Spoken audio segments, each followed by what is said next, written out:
Okay. What is your name? Uttara.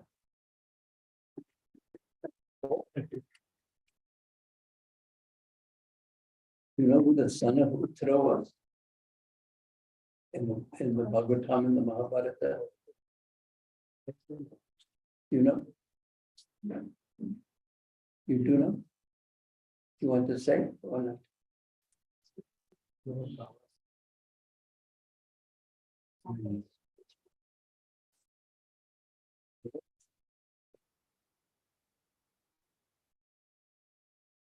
Parikshit Maharaj, why was Parikshit Maharaj so fortunate? Because from one point of view, he was very unfortunate. Why could we think him unfortunate? Why could we think that he was unfortunate?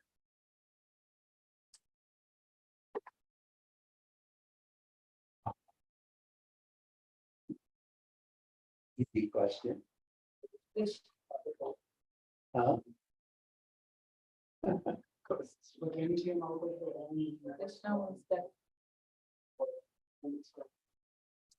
Yes. Okay, reasonable answer, but that's not the first one that comes to someone's mind, I would think, although it was the first answer that came to your mind. Yes. Yes. Was that fortunate or misfortune? Yes, but Krishna protected him, so he was fortunate. Which was he, fortunate or unfortunate? Okay, but what was the... Yeah. Yeah, that's the obvious one. The whole Bhagavatam was spoken because Parikshit Maharaj was cursed to die in 7 days. And he was the king, he was so powerful, he had everything. And yet he was cursed to die within 7 days.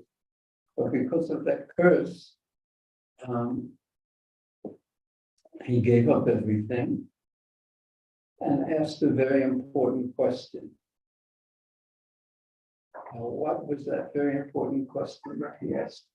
Do you know, Uttara? Do you know what very important question he asked? It's really a question that we should also ask. What was that question? Yeah, when one understands, because he had 7 days to live.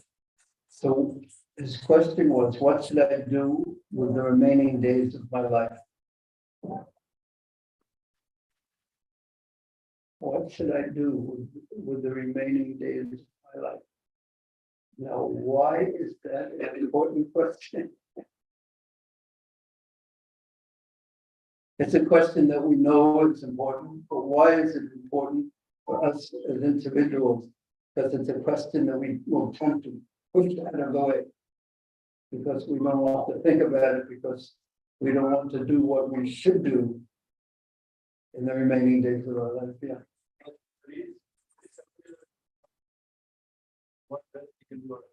Yeah, what is the best thing I can do in those 7 days? And we think, I'll wait till 7 days before and then I'll figure what's the best thing to do. But what's the problem with that type of thinking? Yes. One answer, one wonderful answer. But what's wrong with the thinking, I'll wait till 7 days before I'm going to leave this world? Where does this come from? From the original. Oh, what are the names of the?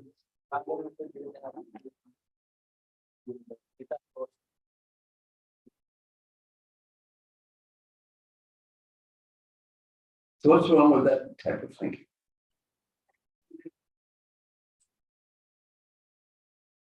Yeah. It's theoretically, yes, but we never know. But who thinks like that?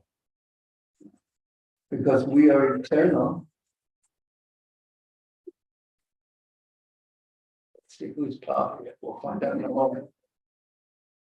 Is this the one?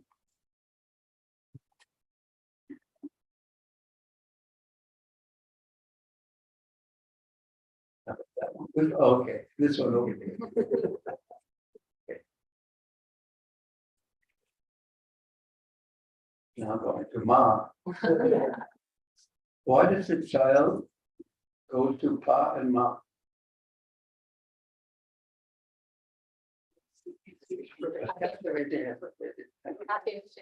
Attention or what you say attention? Yeah. And security and shelter because they know. Wow, listen. Do you know her? Okay.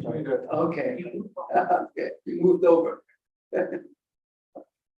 She knows who her shelter and who her protection is, who will give her affection.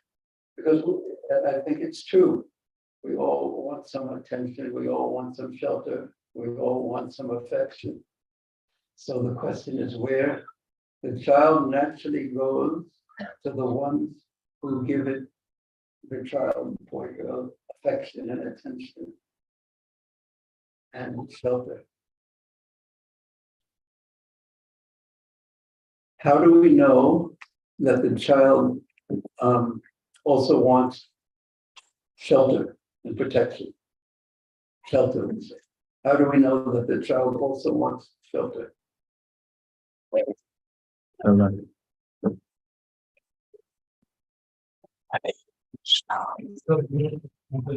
Huh? Right. Right. How do we know that the child knows that? How do we know that the child knows that they need protection? Crying for the mother and father. Yes. So we could do an experiment now. We'll bring the little child here and I'll go, and you say, go run to, who will the child run to first, mother or father? Mother.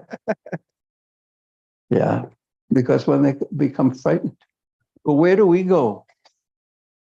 I mean, not we, but ask, each one of us should ask ourselves, when we become frightened, raise your hand if you never become frightened. Who'll be so bold? What are the kinds of things we become frightened of? Bad dreams, darkness, worried about the future, financial future, health future, future of those we love. What else do we become frightened of? Wait, but this makes it easier on me. I know what you become frightened of if your team will lose in cricket.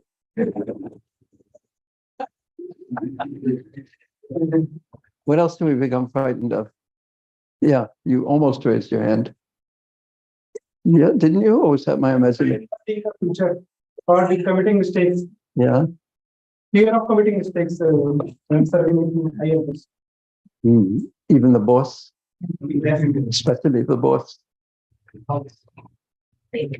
Yeah, Thank you. You know what this is? I worry because I'm fearing of the traffic and my poor neck and the roads. Fear of the bumps in the roads in Bangalore. So the question is, where do we look for shelter when we become fearful?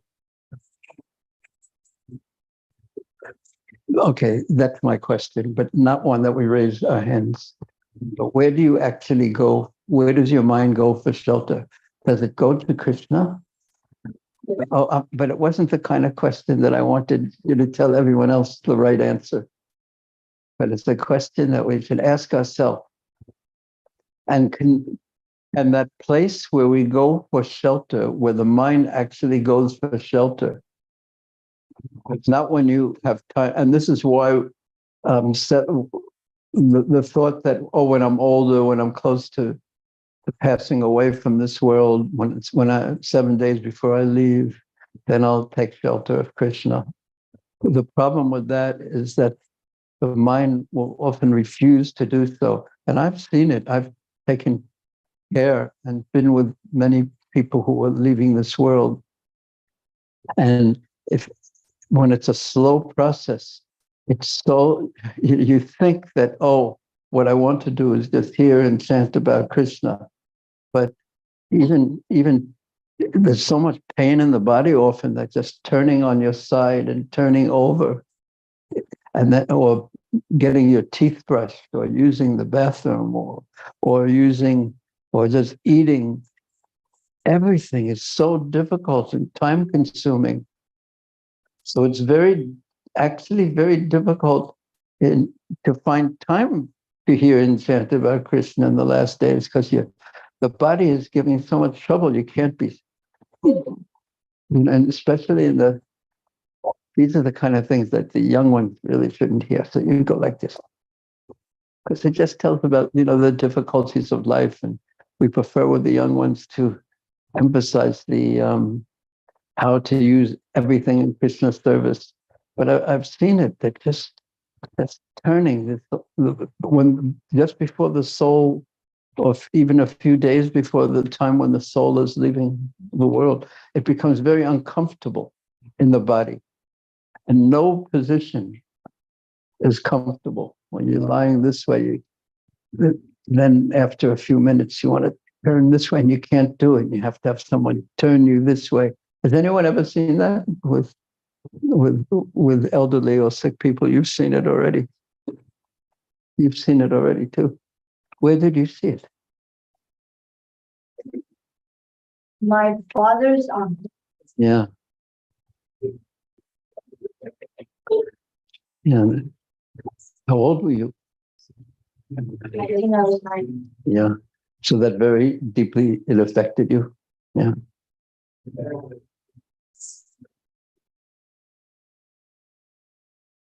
And even Prabhupada said, when someone is very old, and and they're not even very old, like I'm very old, which I am already, but when they're very sickly and everything, everyone doesn't want to come too close to them because then Prabhupada said they're afraid of catching that disease. But we already caught that disease, unfortunately. And we never think it's going to happen to us, but it must. It must. But that's not the subject of our talk exactly. But it's not far from the subject of what I wanted to speak about. But does anyone know what I wanted to speak about? The topic? If you know, raise your hand. And if looks, yes. Akrura's journey to Vrindavan.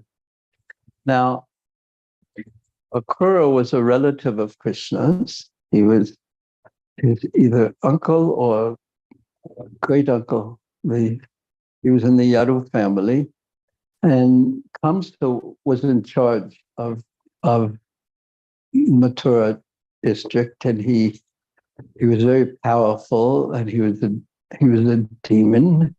Demon means he was actually against the Supreme Lord, and he had put the person who was supposed to be the king, whose name was Ugrasena. He had put him in prison because when you have power, but you're not really qualified to have that power, you're always afraid. And people who are powerful, you see as an enemy. You're afraid of them. There's so many stories in history, recent history, ancient history, that anyone when there's a leader, a king, especially, who's very powerful, anyone who comes close to him is in a very dangerous position, especially if that person has some power. It's like one of my friends who works in the corporate world, he told me that the boss, when he gives reports, every year he has to give reports for all the people under him. Yes, that happens. Yeah. So if there's someone under him and directly under him who's very intelligent and very powerful, they have to write a bad report about him because they're afraid that if it's a good report, he'll take over his position and he'll be out. So that's what it's like. But when you're a king, it's even more fearful, more fearful. So Kamsa was always afraid especially since he heard in Akashvani a voice in the sky at one point saying that the eighth son of Devaki will kill you. Kamsa, you are such a fool. You're driving the chariot of your sister and her newly married husband, but you don't know their eighth Devaki, your sister's eighth child, will kill you. So immediately he was so cruel. He just pulled out his sword. He grabbed her by the hair. He was going to kill her. Oh, you're threatening my position, my life. And she was just completely innocent, like a child. So in any case, Kamsa was ruling, and the eighth son of Devaki was whom? Was yeah, very good. Do you like Krishna? How much? This much, or this much, or this much? Yeah, you're very lucky. Do you feel very lucky?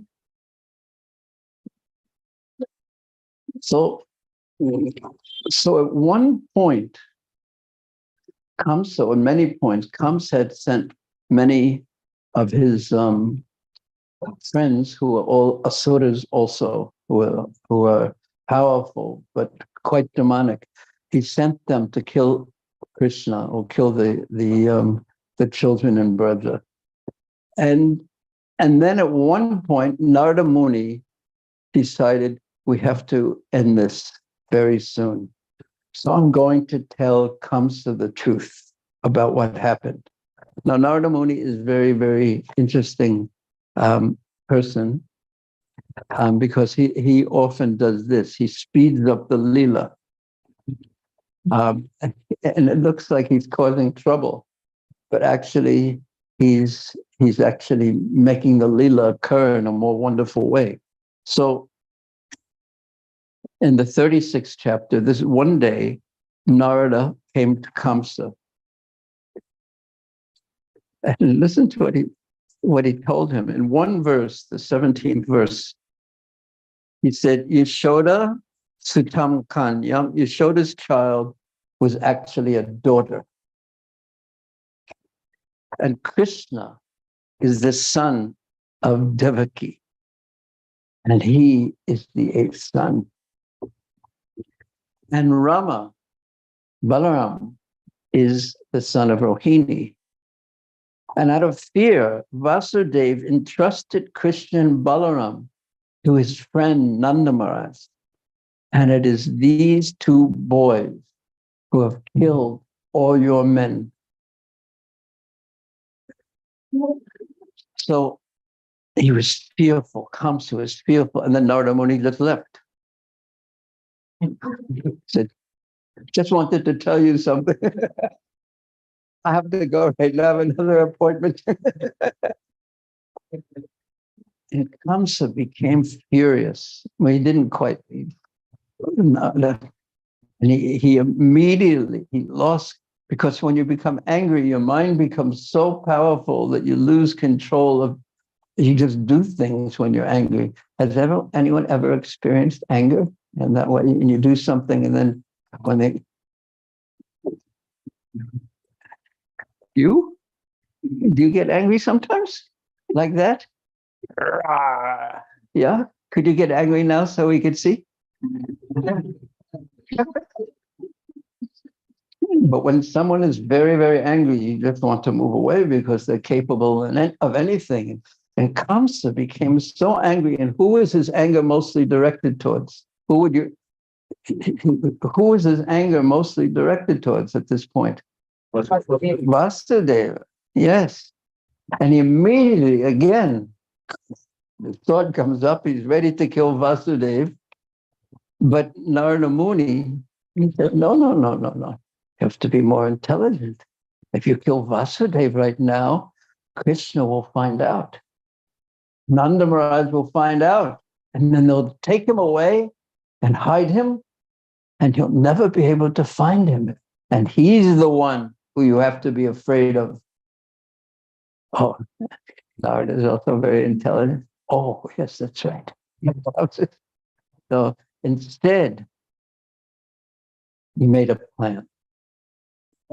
Kamsa made a plan. Part of his plan was to have one last attempt at killing Krishna. And he sent the most powerful of his demon friends, whose name was Keshi. And Keshi was in the form of a horse, of course. That's funny, a little, yes. Keshi was in the form of a horse, of course. And it rhymes, yeah, sort of. So he sent Keshi, and actually that pastime is very wonderful. Krishna killed him, but I'm not going to talk about it right now. But then Narada, he came and visited Krishna. And he had because Krishna was so involved, this is something that's it's impossible for us to understand about the Supreme Lord, what his consciousness is actually like.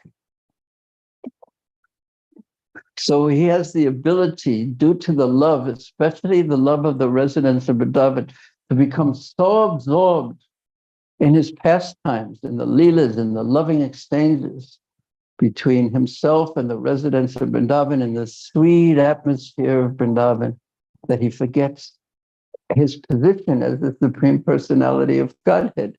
So he's Mugdata and Savagya also at the same time. He knows everything, but yet his consciousness becomes somewhat compressed. But it's not like, it's just like, how many of you have elderly parents who are still in this world? Yeah. So when you see your mother, sometimes they'll still almost treat you like a little boy and want to feed you and everything like that. Is that true? So, and then sometimes you even act like more like a little boy or something like that. So Krishna was so absorbed in his Vrindavan pastimes with his parents, with his friends, with the gopis. And Narada had the service of telling him, and this is in the 37th chapter, 36th, 37th chapter. He had the service of telling Krishna that now it was the time to end your Vrindavan pastimes. And now it is the time for you to leave Vrindavan and go to Mathura. Now, this is an unpleasant task on one level, and certainly the residents of Vrindavan don't like that. They're not like neutral and saying, "Oh, now it's time for Krishna to leave Vrindavan." No, they have so much love for him. It's intolerable for them to even consider that. And this is all on the transcendental platform. All on the transcendental platform, and this will come out later. But Narada didn't tell them. But Narada went to him and said, "Oh Lord, you're the Supreme Lord, you are unknowable. You are so amazing. And in 2 days from now, I will see you kill Kamsa, and I will see you do this, and I will see you kill this. I will see you marry 16,108 queens. I will see you do this." And I'll see. So a little bit indirectly, he was saying that now is the end of your Vrindavan Leela. These of course, there's no end because it's all Nitya Leela. It's always continuously going on many different levels. But now is the time for you to leave Vrindavan. And then Narada Muni left. So while this was going on, Kamsa, or actually the day that this was going on, Kamsa was making his plan. He wouldn't kill Vasudev, but his idea was Because why wouldn't he kill Vasudeva? I just said, I'll see who's listening. Raise your hand. Who was listening? Why wouldn't he kill Vasudeva?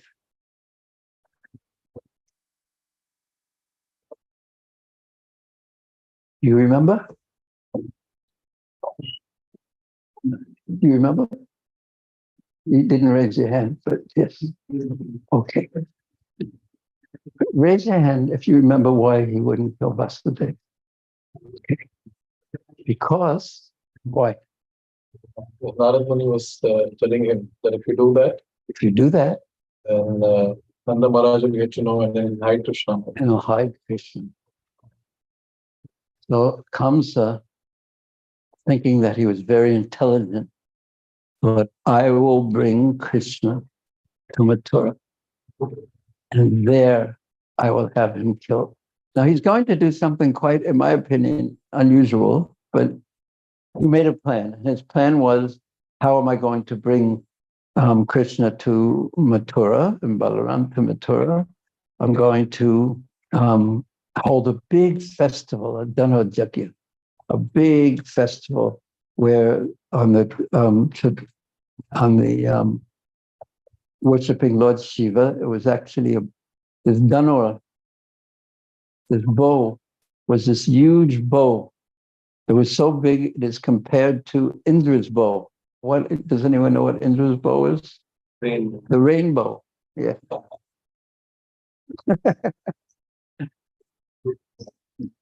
So it was huge, and it was given. Do you know how Kamsa got it?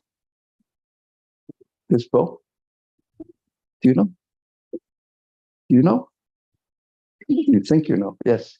I know not the entire thing, but I know that Kamsa knew that the person who breaks this bow will be his killer. Yes. How exactly came out? Yeah. Well, Kamsa was gathering his allies, and he went to where Parsaram was.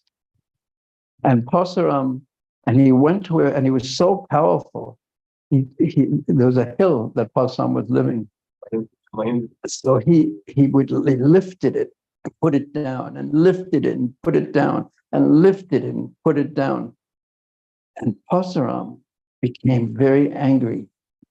And he came to him and said, you Kshatriyas, he didn't like Kshatriyas very much. You Kshatriyas, you're like mosquitoes that will crush you like a mosquito. And Kamsa said, I'm not a Kshatriya. I'm a Rakshasa. And there's a story behind that where anyway, the story is that he was actually, a Rakshasa took the form of Ugrasena and had Kamsa as a child. So he was the son of a Rakshasa. So when he told Parsaram, I'm not a Kshatriya, I'm a Rakshasa, Parsaram was appeased. And he said, I just want your blessings. So Parsaram was pleased with him, and he pointed to this huge bow. And this was the bow of Lord Shiva, but Lord Vishnu had given it to Lord Shiva at the time of when Lord Shiva got the name of Tripurari, which is mentioned, I believe, in the 7th canto of the Bhagavatam, and then maybe at the 10th chapter of the 7th canto, perhaps. And he said, here is this bow. I will give you this bow. But after saying something like that, there's always a but. But if you can't string this bow, it was huge and strong and powerful, then it will destroy you. So Kamsa went, and with his great power, he was able to string that bow. And Parsaram gave it to him, and he said, anyone who can break this bow, that person is going to be your killer. So then when Krishna came to Mathura, and this happened in the 41st chapter, of the 10th canto, Krishna breaks that bow. Or maybe could be in the 40th. He breaks that bow. And when Kamsa heard the sound of the breaking bow, his heart broke.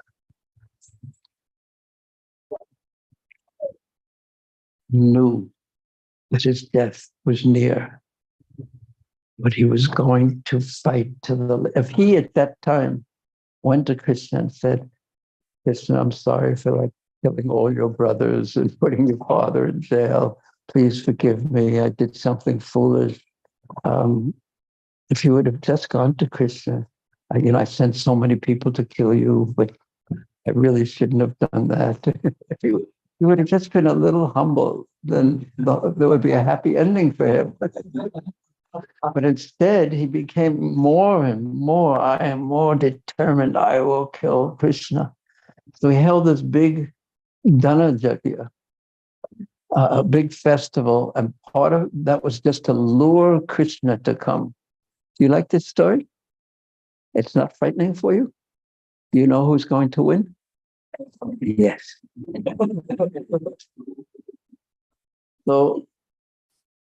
So he had plans. He made multiple plans to kill Krishna after bringing him. And the first plan was to fight. There was only one gate into the wrestling arena, and before that gate, we placed one giant murderous elephant named Kuvalayapita. And if that didn't kill Krishna, then he had the wrestling. He was going to have Krishna wrestle with Chanura and Mastika, who were mountain-like men. Yes. And their job was not to have a playful wrestling match, but to kill Krishna and Balaram. So there was one piece left in his plan. And that piece was how to tell Krishna that you should come to Mathura and attend this festival. That was the piece that was so important to put into place. And for this, he chose Akrura. Why? Because all the rest of the members of the Yadu dynasty had fled out of fear of Kamsa, Akrura remained. And he was serving Kamsa. And Kamsa trusted Akrura.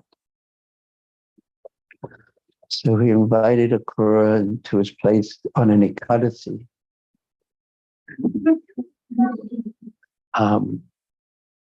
And my dear Akrura, I have no better friend than you. What is that called? When you flatter someone, there's a nice Hindi word. Yeah. What is it? Diplomacy. And when someone said the Hindi word, yeah, there's so many words. Some of them are more polite than others, I think. Yeah, but so anyway, he said, "Oh, my dear Akrura, you are my best friend. Now, I want you to go to we're going to have this very wonderful festival. And I know that I've heard that Krishna is such a good wrestler. He wrestles with his friends all the time. And please invite him to come. We want to, in the festival, we want to have a nice wrestling. And he's never seen the big city before. And it's going to be decorated and a whole festival. Please, you just bring him to come. You bring him to Mathura. And it'll be so wonderful, this festival." But then, after explaining this, and this part is it's a little bit mysterious to me. I know two answers to the question I'm going to ask you. One I prefer over the other. And then he said to Akrura something that it doesn't seem like he was very intelligent to tell this to Akrura. He said, "The real purpose of me bringing Krishna and Balaram to Mathura is to kill them. That's the purpose that I'm doing this. Now you please go to and bring Krishna and Balaram and tell them about the festival that we're going to have." To me, that doesn't sound very, very good Rajniti diplomacy. But there are two reasons that I've heard why he could have done it. None of them I haven't heard. I've just asked devotees, well, why do you think he did it? Why do you think he told Akrura? Yes. Because Akrura belongs to the Yadava clan. Yeah.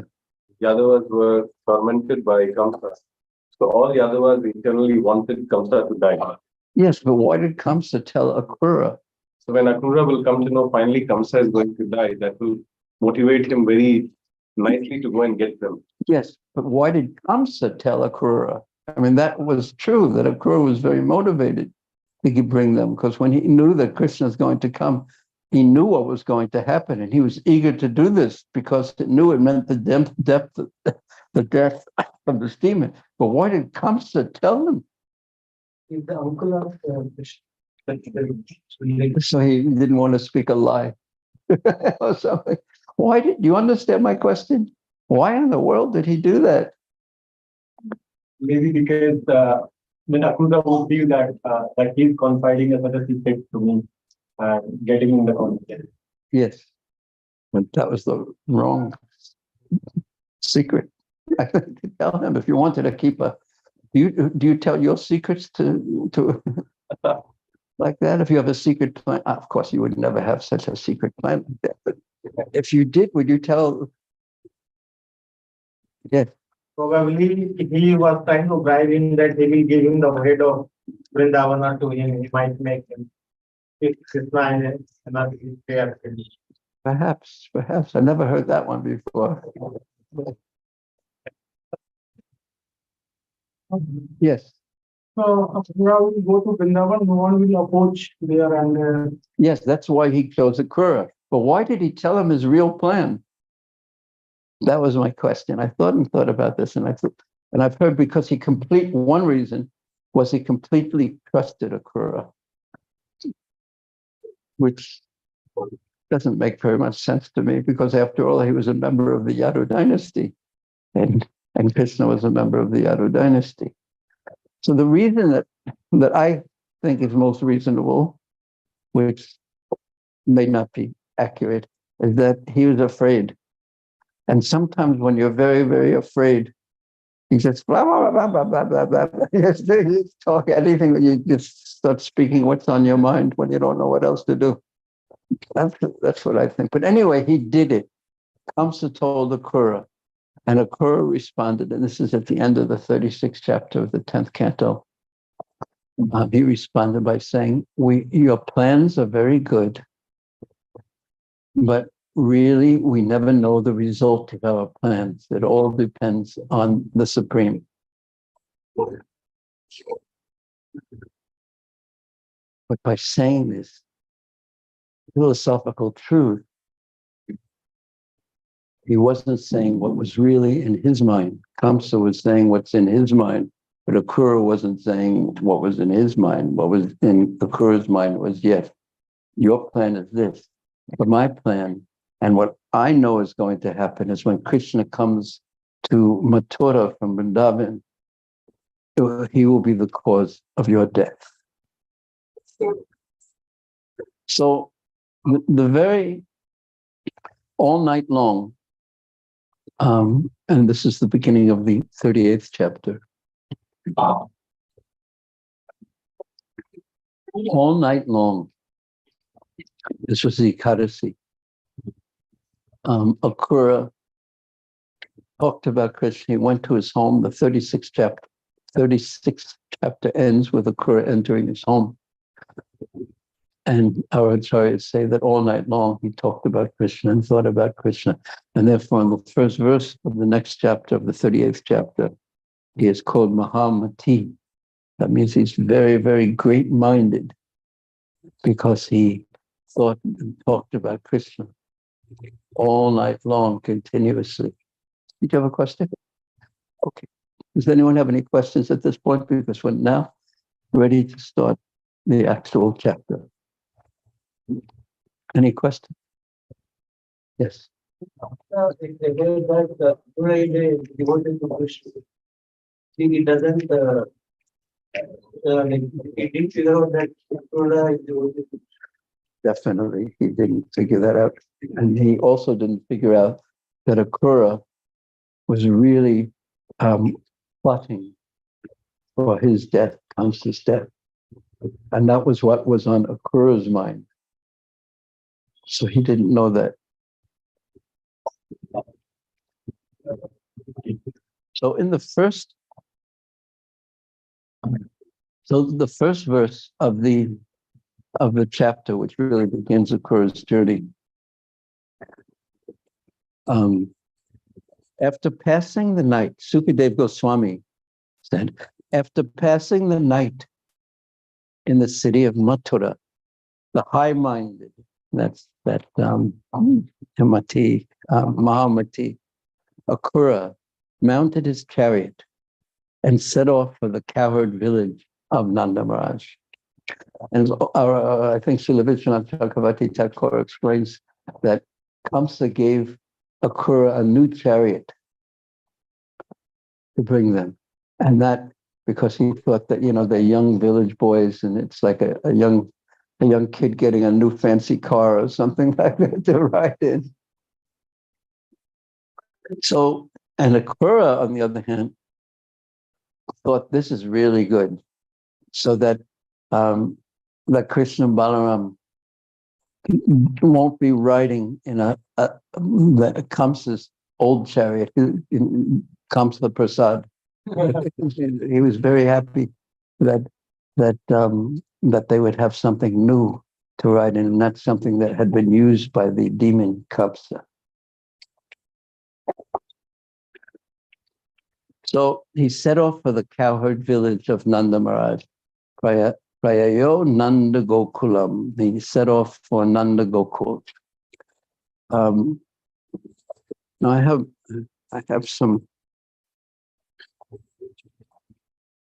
notes on this. In Prabhupada's Krishna book, I'll just short things. Though he was not cruel, Akrura, because his cruel is kruro, and Akrura means not cruel. So although he was not cruel, and although he was intelligent, Mahamati, he intended to take Krishna from Gokul. This expresses Shukadeva's lamentation. Well, the Prabhupada says that in his Krishna book. And Jiva Goswami says, I offer respects to Akrura, who served Kamsa on some pretext in order to see and serve his Lord.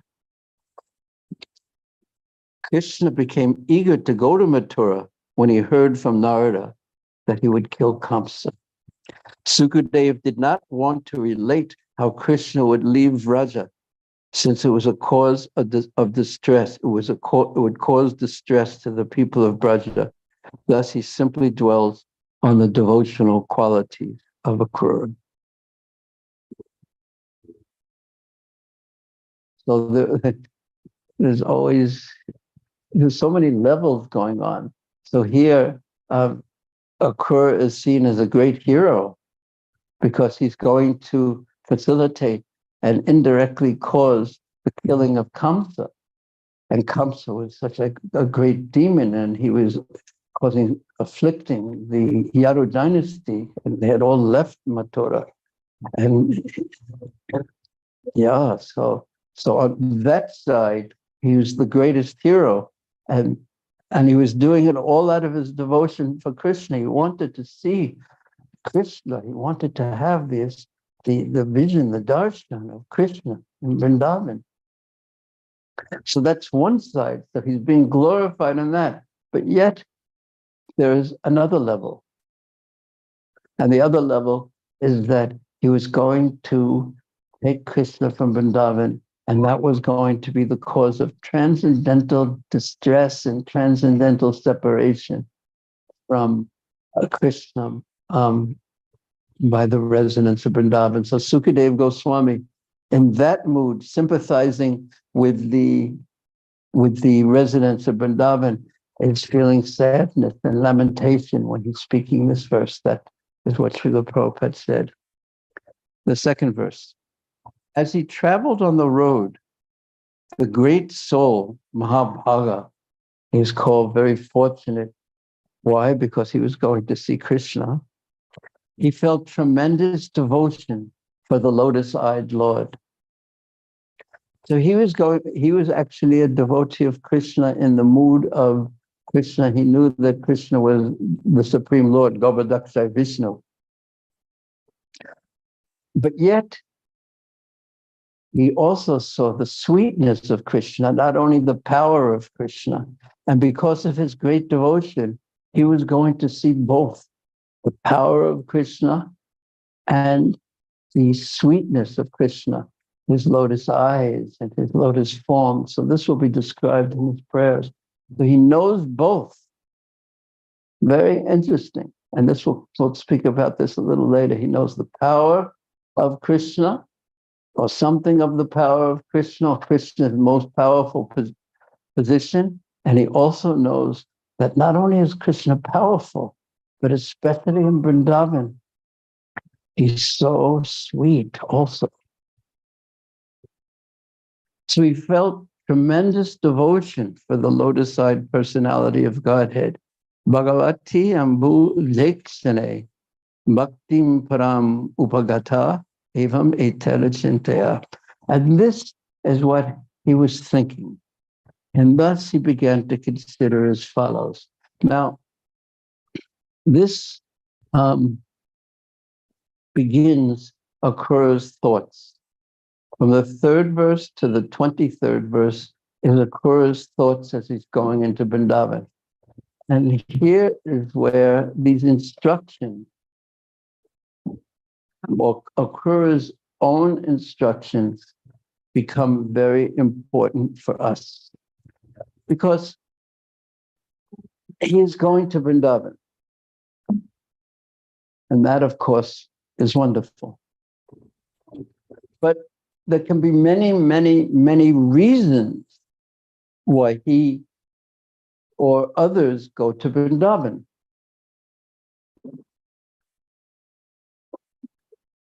Now, on this point, and not only there can be many levels of the reasons why one goes to Vrindavan, there are many levels of reasons why one serves Krishna, becomes a devotee.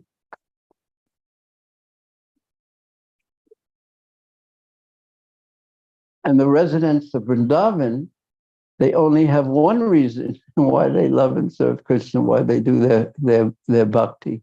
And that is out of complete love and devotion for him. But they are not of this world. But we, or at least I could speak for myself, there's always part of me wants to serve Krishna for this reason. Part of me wants to, doesn't want to suffer even the slightest bit. Another part of me thinks, but who's going to take care of me? So I bet I'll serve Krishna. And then when I'm older, the devotees will think I'm a good devotee and then they'll take care of me. You know, there may be many, many different levels of thoughts. Now, Akrura, so in devotional service, that's described in the Bhakti Rasamrita, this is a nectar devotion, especially in relationship to Bhava Bhakti. It talks about 2 different parts of devotional service. And one is called Testa-rupa, and the other is called Bhava-rupa.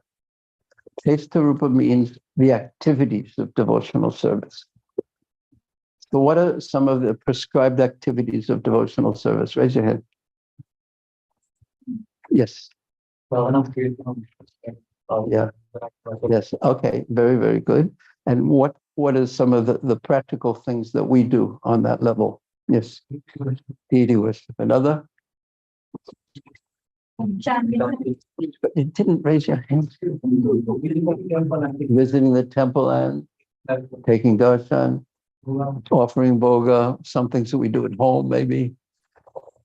Obeisances, book distribution, chanting, yes. Yes, we take the chanam. Sometimes we just want to. I'm so hungry. Someone said something on the side. Your time. Okay. So there's 2 levels that things could be done on. Of course, there's more or less an infinite number of levels, but the chesta or the activities is one thing, but the bhava, the mood, in which one does the activities is also very important.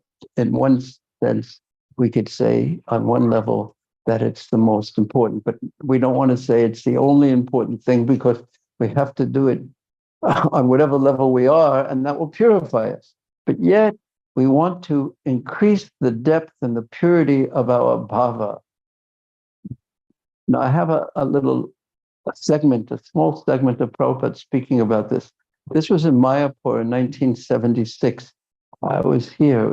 I was there at this Mayapur festival. Now you'll be able to hear it, and hopefully you'll be able to also see it at the same time. So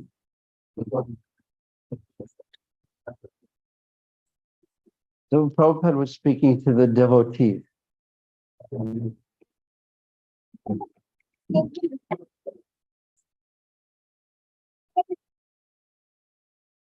So I'm going, after you've heard this, we're going to have an exam.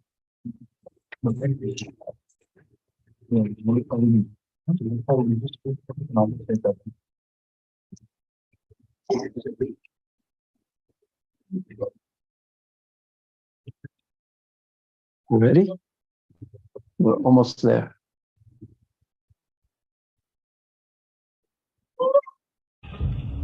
In the previous verse, we saw, in the previous verse, we understood that Lord Brahma executed severe austerity for hundreds of years just to become purified. Tibra tapasa parisuddha bhava. Bhava, situation or nature, bhava, nature also. So we have a bhava, nature at the present moment, which is not real bhava.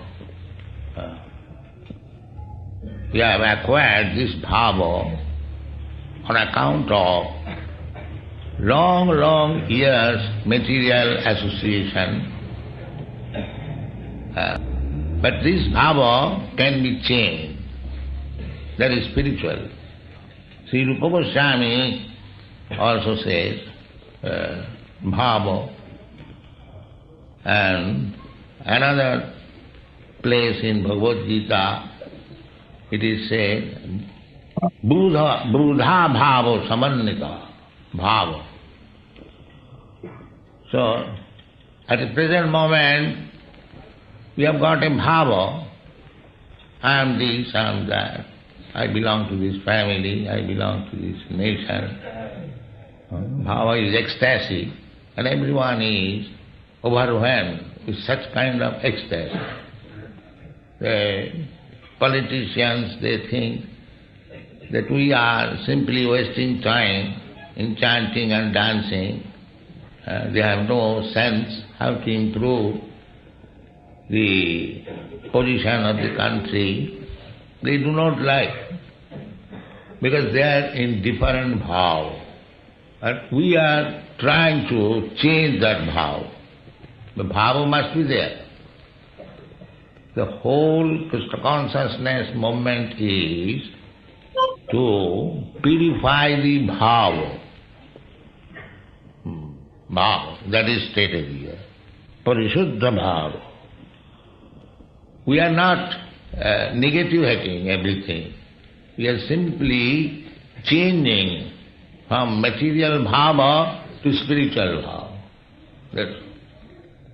Here is a big building, but there are many others, hundreds and thousands of big buildings in this district or in this country. But here the bhava is changed. The bhava is changed. In your country there are many big skyscraper buildings. In comparison to those buildings, there is nothing. But still, you have come spending thousands of dollars here to change the bhava. That is required.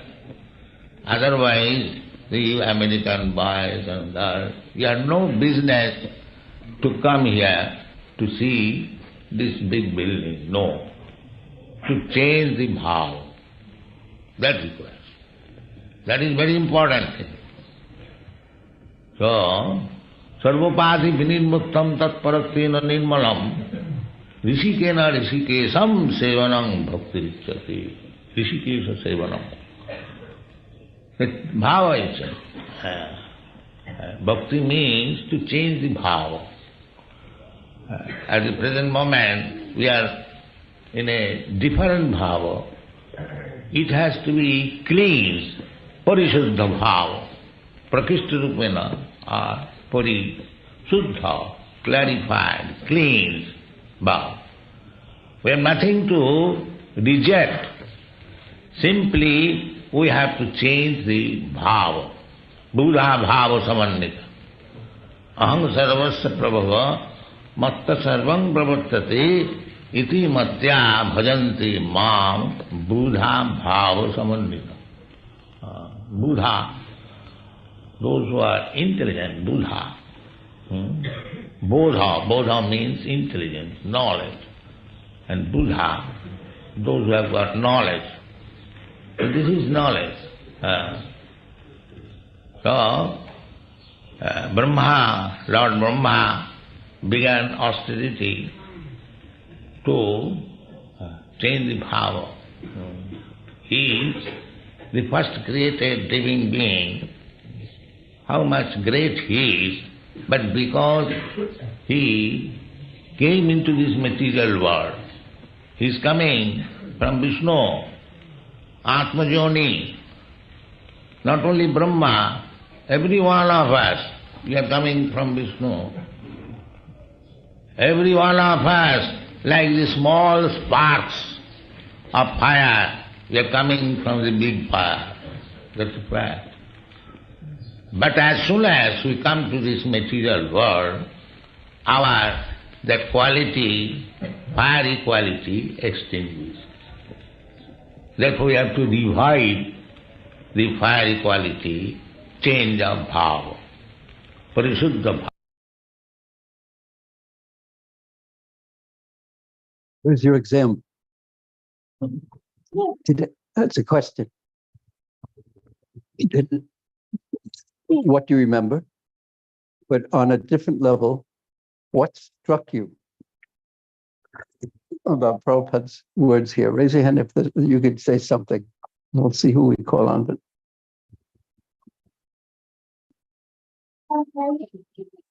Yes. That we have to change our like the external things will be same, but we can, if we have the devotion to Lord, then we can engage the same things. Yes, we want to, as you said, everyone, Prabhupada did say it many, many, many times.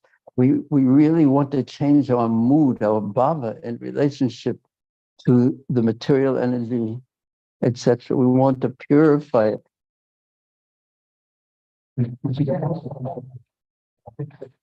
Just as I was saying. Yeah. Fire works. So we have to become fired up about, and then fire will work to purify our bhava. So this is the point. We want to purify our bhava, our mood in which we serve. Why do we want to purify it? It's because we won't be satisfied unless we love Krishna. And that is the purpose of life. And this is one of the difficulties I find in anything that you do every day. It tends to become mechanical.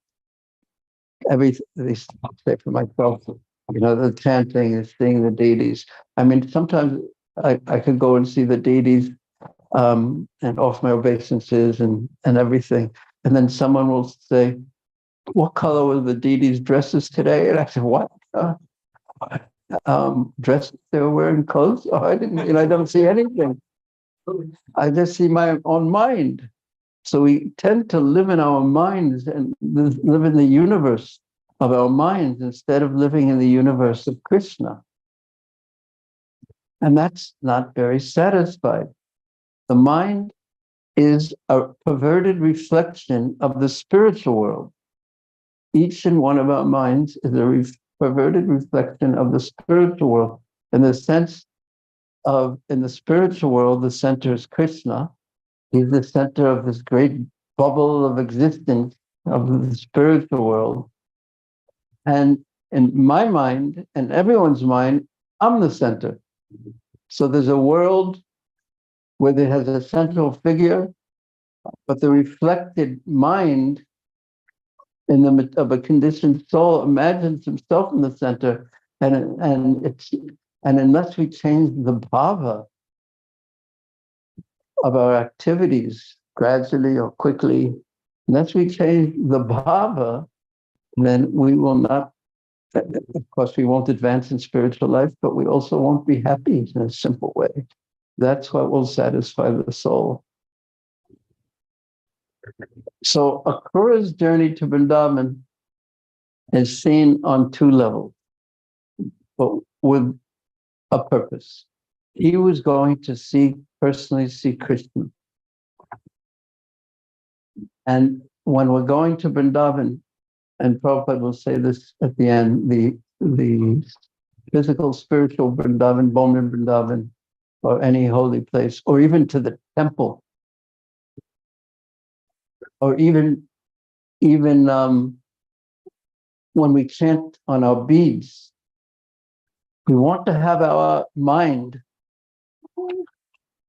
proper so that when we actually approach the holy dham or the temple or our beads, then our mind will be right in the right consciousness. So in previous days, when people would go on pilgrimage, say if they would go to Vrindavan, they would walk. So when you're walking, for example, when you're walking to Vrindavan or a holy place, you're thinking about it. Oh, I've heard about this temple there, and I heard about this, and there's the Yamuna, and there's the Govardhan Hill. So by the time you get there, your mind has already been spiritualized. And then at some point your body arrives. But nowadays, because we fly, our body gets there days before our mind arrives.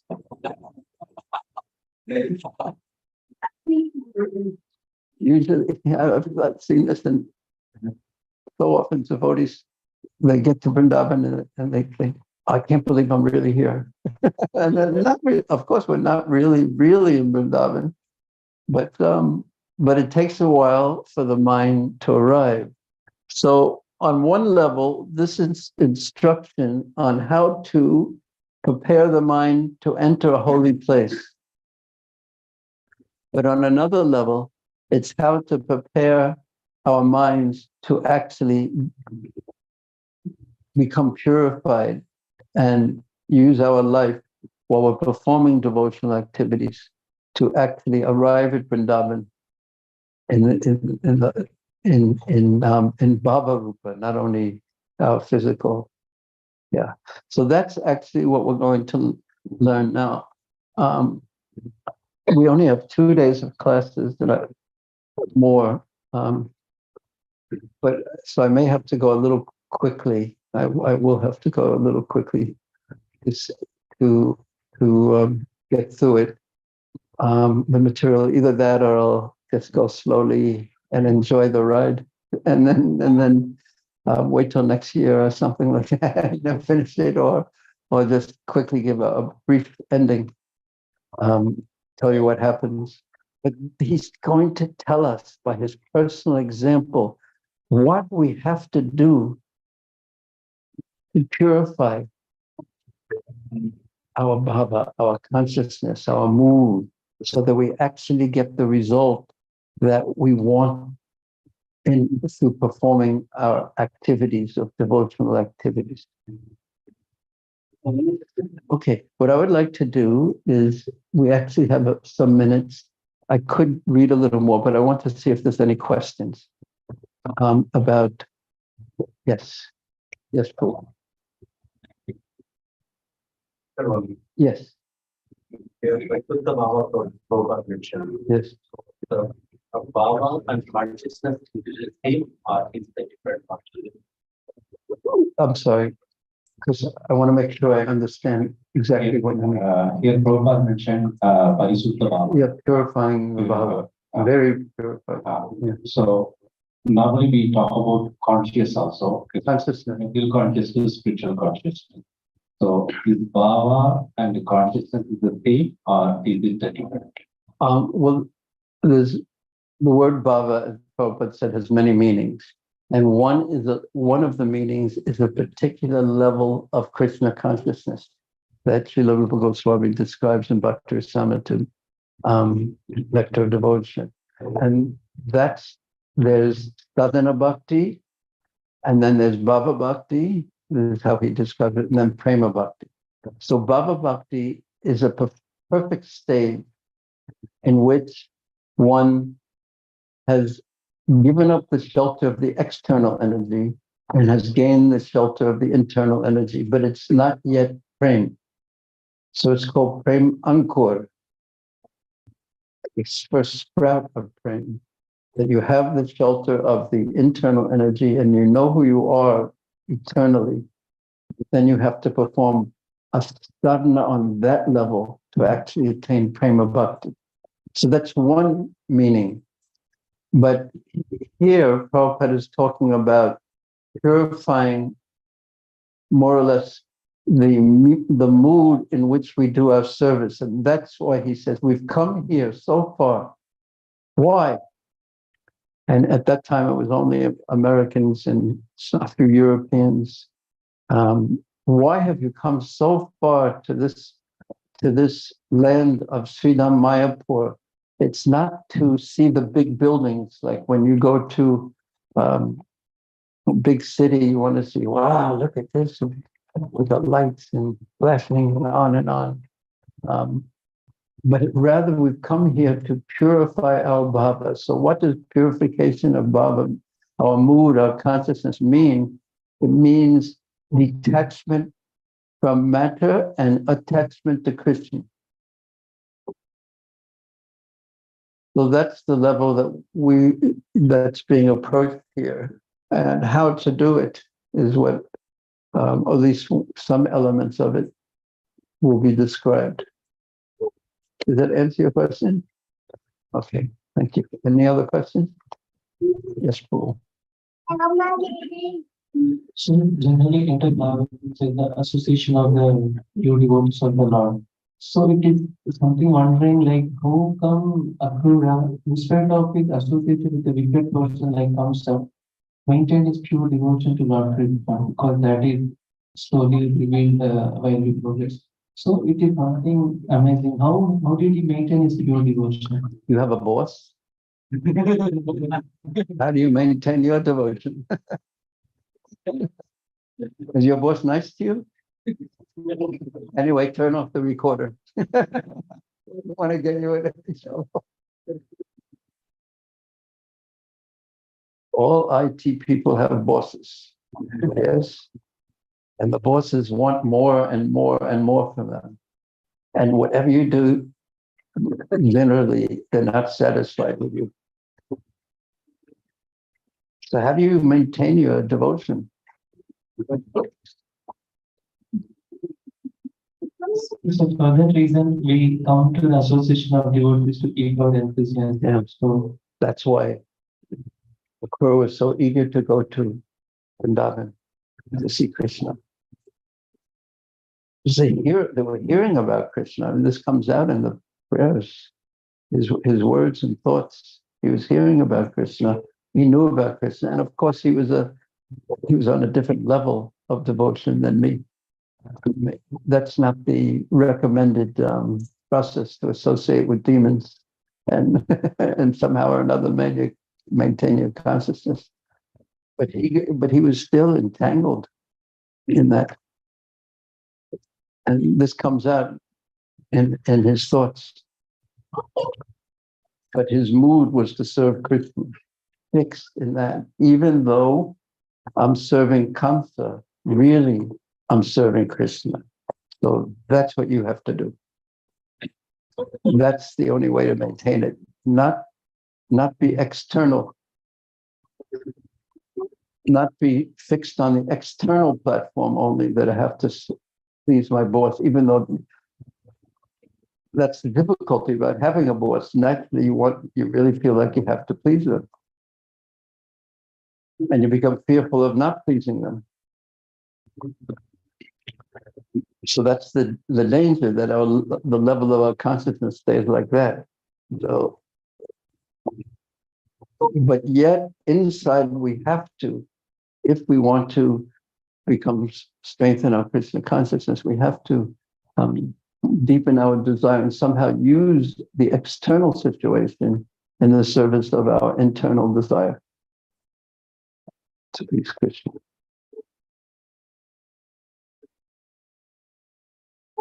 Does that answer your question? So you're saying, how did he do it? Yeah, it's quite amazing.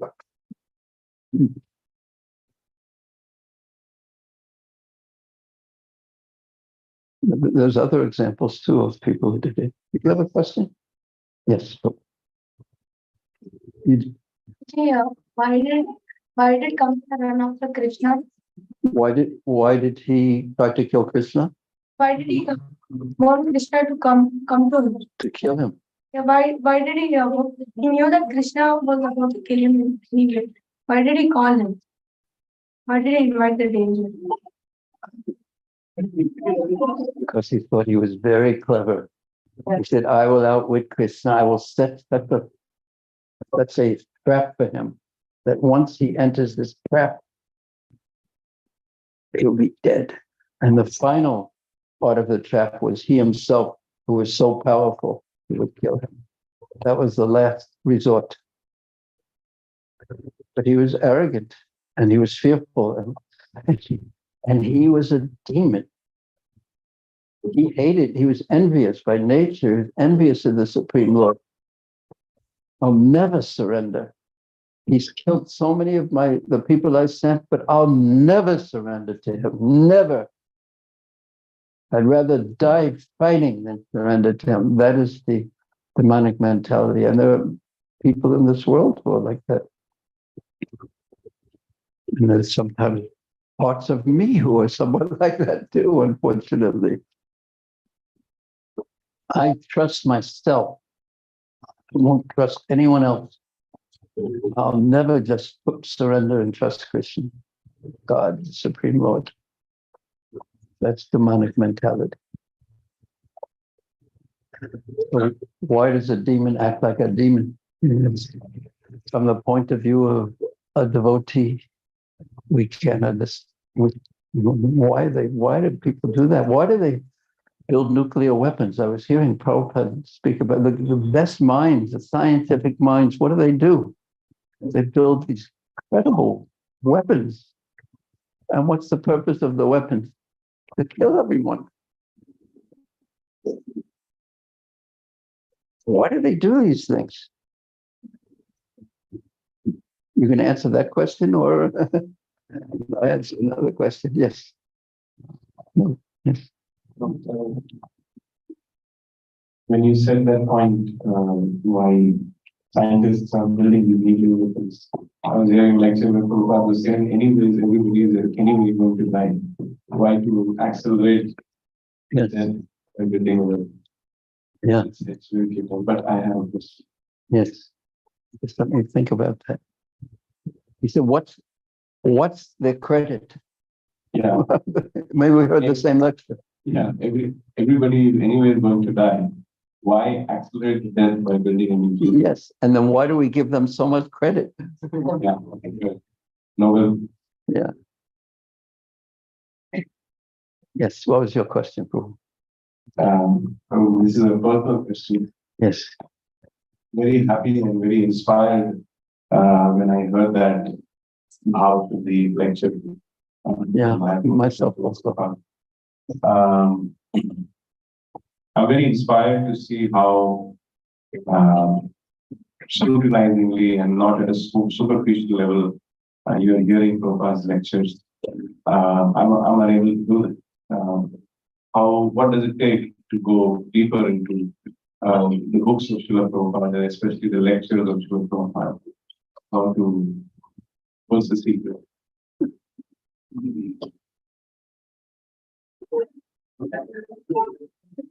Don't ask me. Because obviously that's, I don't think myself having gone deeply or listened very well. But let me ask you, let me turn the question on you. Same question.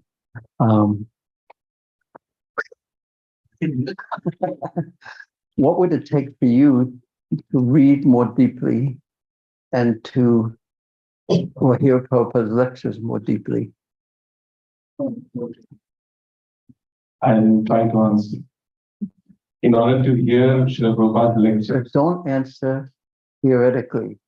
yeah, I'll Make it personal. yeah, I'll try to answer personally and practically. In order to improve the level of scrutiny which I have while hearing Srila Prabhupada's lectures, I can immediately do two things which will help me improve. Number one, I will try to see the text while hearing so that I'm fully and absorbed. And I can try to make the process of hearing Srila Prabhupada's lecture an exclusive activity rather than a parallel activity while doing cooking or cleaning or something. These are two things which I see which can help me, but it's a challenge also. I just thought of a third one, but your mercy. And is that if say if we all right now, and maybe we should do it. If we all heard the lecture again, it was actually, guess how long that was? It seemed like it was really long, but you know how long it was? It was 5 minutes and some seconds. But did it seem like it's like an ocean? So why don't we hear it again? And then after we hear it, break into small groups and discuss it. And I think that will really, when we discuss amongst, first, it really changes and really helps the relationships amongst the devotees too, because then we hear how the different devotees, they have realizations that I don't have, and we gain so much respect and affection like that, and appreciation too. So I would add that one, and I think we should either do it now or start with that tomorrow. And probably what would make me more satisfied in these classes that if I don't try to rush through everything, but just where the topics naturally come up to talk about, and do that. So you might have to forgive me if we won't complete it, but it's a problem that these pastimes are so deep, actually, that you try to cover them in a limited amount of time, and you end up just rushing. At least I end up doing that, and then yeah.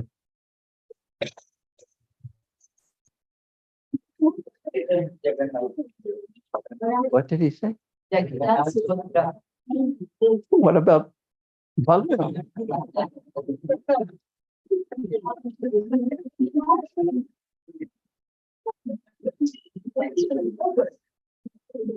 I remember the first time I saw Lord Jagannath at 26 Second Avenue, but yes. And this, yes.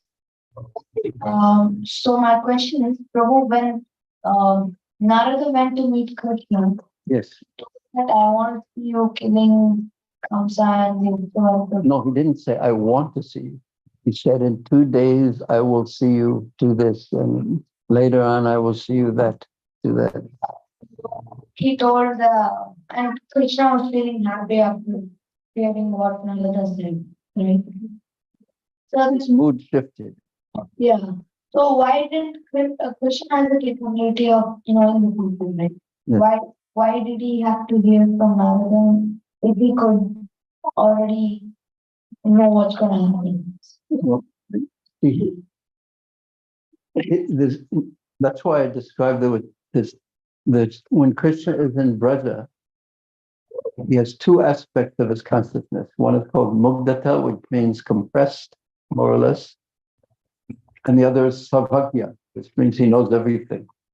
Because unless he, and it's not, we can't understand what his consciousness is like when it's compressed, but it's not compressed like my consciousness may be compressed, but it's something inconceivable. But for him to enjoy his relationship with the residents of Vrindavan, he can't be thinking that I know everything, I'm all powerful.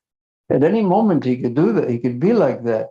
But when Mother Yasoda is chastising him, for her love is so strong that it makes him think that he's a little boy and forget that he knows everything. Just imagine Mother Yasoda chastises him, and there's actually a pastime like this.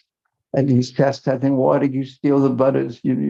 Why did you steal butters? You're acting like a monkey, and you think all your friends are monkeys, and like that. And Krishna's crying. And in his commentary on that, one great acharya says, it's so amazing that he who is the Supreme Lord is imitating the activities of an ordinary child. And Srila Jiva Goswami says, no, that's not the amazing thing. The amazing thing that he's actually crying out of fear of Mother Yasoda, and yet he's all powerful. So just imagine Mother Yasoda's chastising him. My dear mother, you should know that I am the source of all beings. There's actually that's where Mother Yasoda, where when Krishna's eating dirt, Krishna doesn't want to be chastised. You know why he doesn't want to be chastised, even though he's done something naughty? Do you know why? Why? Because she will chastise him again. Yes, to chastise him. And it's natural for boys, even if they've done something wrong, and girls, not to want to be chastised. You have this experience? Yes. Even if they've done something wrong, although you probably never do anything naughty or anything. So when Krishna didn't want to be chastised, his internal energy, his Icha Shakti, said, oh, Krishna doesn't want to be chastised. So therefore, he revealed to Mother Yasoda revealed, asked him to open his mouth. He opened his mouth, and his internal energy, knowing that Krishna didn't want to be chastised, showed Mother Yasoda the universe in Krishna's belly. And then Mother Yasoda saw the universe in Krishna's belly and thought, oh, I'm in such illusion that I think this boy who has the universe in his belly is my son. Rather, he's the Supreme Lord, and I offer my respectful obeisances. And then Krishna thought that this isn't good, because then she'll stop feeding me, and then who will take care of me? He preferred the sweetness of the compressed consciousness to the all-knowing consciousness, because this is he's a person. He wants to have loving exchanges. So therefore his energy removed, his internal energy removed that vision from Mother Yasoda, and then he said, okay, Krishna, don't do it again. Something like that. Yes, mother, I'll never do it again, I promise. Just don't chastise me.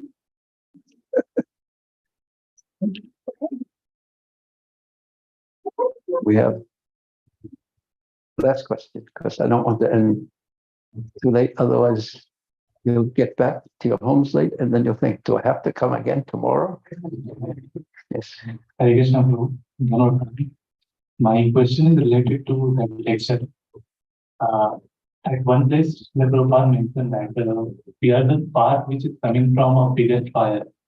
And after coming to this material world, our spark got extinguished. So my question is that how can we regenerate that spark and maintain throughout our life? That's our whole process of devotional service.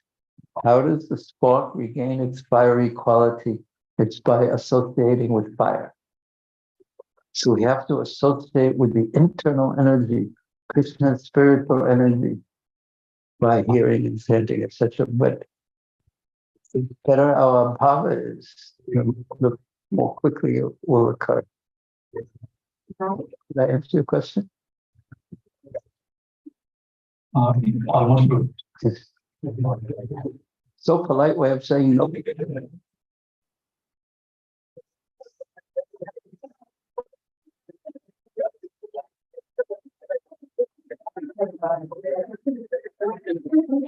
Yes, Prabhu.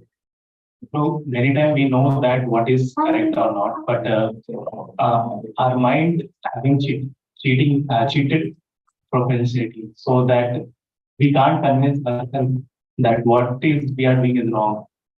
So that's why by knowing that that is right, we sometimes we are not able to follow. Yes. So that's a different question. Yes. So, bro, how can we convince? Notice how he avoided answering that. So, how can we convince our mind to do that? To do the right thing. Yes, bro. We have to purify our consciousness. I mean, this is described in the Bhagavad Gita also. But this is the subject of the whole thing. Another way to answer it is the reason why we don't do the right thing, even though we know the right thing, is because of insincerity. But you're moving me into tomorrow's class already. So will you come tomorrow? Yes. Promise? Krishna willing? Yes. Will you come on time? Yes. Did you come on time today? Yes, sir. Me too. 1 hour before. Really? Okay. Thank you so much. So tomorrow we shall continue. Krishna willing. Srila Prabhupada ki jai. Ki Gandhava Giridhari ki jai. Bhagavatai ki jai. Srila Prabhupada. Bhaktivinoda ki jai. Nitai Gaur Himandi Hare.